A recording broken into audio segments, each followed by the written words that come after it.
Now, coming to Isaiah chapter 65 and verse 16, God is saying, because he who is blessed in the earth will be blessed by the God of truth, and he who swears in the earth will swear by the God of truth, because the former troubles are forgotten, because they are hidden from my sight. So before we came to the Lord and took Jesus in our hearts, there was trouble in our lives. We were caught in the darkness. Our bodies would fall sick very often with unexplained fevers and throat aches and colds and coughs, and all such things were a part of what belonged to us. And we were not carefree at all.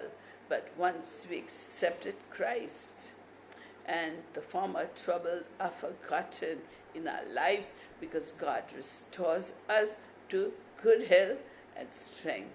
Good health comes from the Lord, because the Lord told us that if you diligently hearken to the voice of the Lord your God and do what is right in his sight, none of these diseases that are there for the Egyptians, that is, of the people of the world, will come upon you. It is God who, beloved, he says to us, beloved, I want you to prosper and be in good health, even as your soul is prospering. Now, even the doctors realize that much of the illnesses are psychosomatic, caused by the unhappiness of the soul of a person. But when you come to the Lord, you are totally free, and the Lord sets you at liberty from everything that has held you back thus far.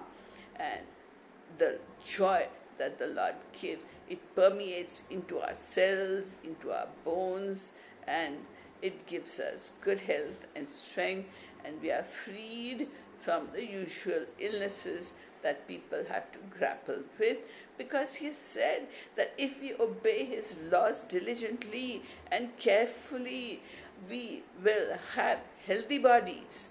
We must look from the inside to the outside, like people look to make their bodies comfortable and then deal with their emotions, and if they have time or inclination, they think of the spirit of man. But the thing is not like that. You have to deal from the inside out. The spirit in your body is the part that never dies, even though the body dies. The spirit goes to God, either to eternal rewards in heaven or everlasting punishment and hellfire in hell. There are only two such ways for us. And no matter how a person has lived, however much you pray for their peace after they are dead, it doesn't work. People say, rest in peace. All that doesn't work. What you decide in this life regarding Christ is what will determine where your eternal home will be. Will it be in heaven with Christ, where we will reign with Christ and be rulers with Christ? That is what the Bible says in Revelation chapter 22, that we shall reign with Christ. You will just not be entities without bodies. You will have bodies of flesh and bones, just like Jesus had. What a hope we have.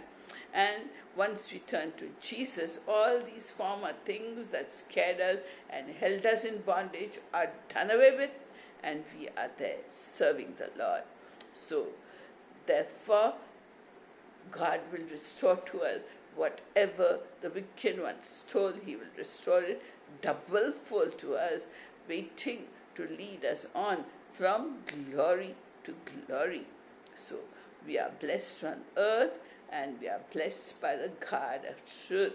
So let us diligently obey the two laws that he has given us, two greatest laws he has given us. In fact, it boils down to only one basic law according to Paul. He says all the law is fulfilled in one word: love your neighbor as yourself. Love the person around you as you love yourself. Love your enemies. It'll help you to remain healthy and strong and remove every bitterness from your heart so that your bones, your joints, your muscles all will be in good working order. So see, you have to work from the spirit to the soul, that is your emotions, mind and will, and outside the shell of your body comes the lusts.